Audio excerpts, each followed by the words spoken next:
বন্ধুরা আমার, ভাইরা আমার, বড় আদর করে আল্লাহ আমাদেরকে মানুষ বানাইছে। তুমি আল্লাহর আদর কত জানো না? সাংঘাতিক আদর আল্লাহ করেছেন।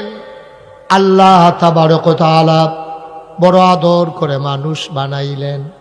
মানুষ বানানোর পরে মানুষ চলবে কোন পথে, যাবে কোন পথে, খাবে কি, করবে কি, সব আল্লাহ কোরআনুল কারীমে জানিয়ে দিলেন, সব মানুষকে শিখিয়ে দিলেন।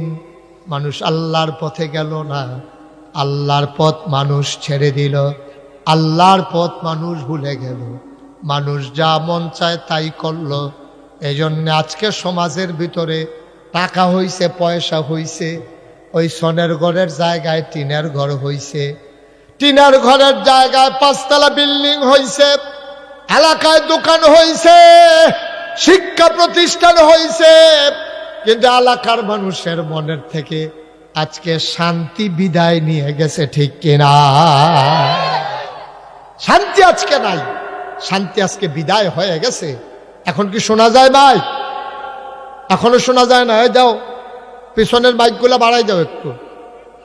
জি জি বলছি।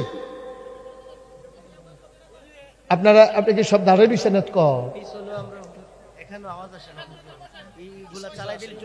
আচ্ছা মনিটরটা একটু দাও, তারা পিছনে। আপনি বসেন বসেন বসেন, এতক্ষণ যে দাঁড়িয়ে দিচ্ছেন আমি তো কইতাম পারতাম না। সবাই বসেন, একটু খেয়াল করে শুনেন। লোক বেশি হয়ে গেছে, কি করবেন এখন? এখনো তো এটা ছাড়া তো লালফুতু, এটা ছাড়া কি আমরা বড় মাঠ নাই আর?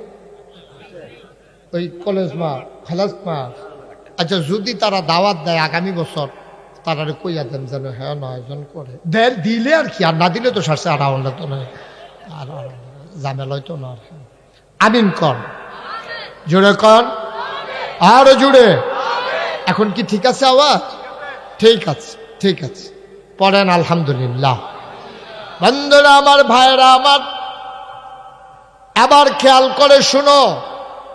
আমার মা, আমি যখন ছোট্ট মানুষ, আহা এরকম করলে তো ভাই ওয়াজ করতে, আপনি তো 2-3 বার লড়া দিয়ে লাইছেন মাহফিলটারে। মৌনি এমন করে কেন? কথা বলা যাবে না তো ভাই।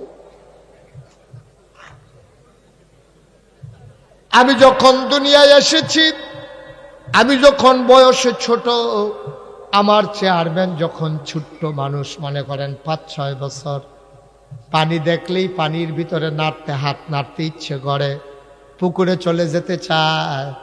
আমাদের দেশে মায়েরা কি করে, বাচ্চা আছে দেখবেন দরজার ভিতরে বাঁশ বান্ধারা, হে যেন বাচ্চা পুকুরও না পড়ে, ঠিক কিনা?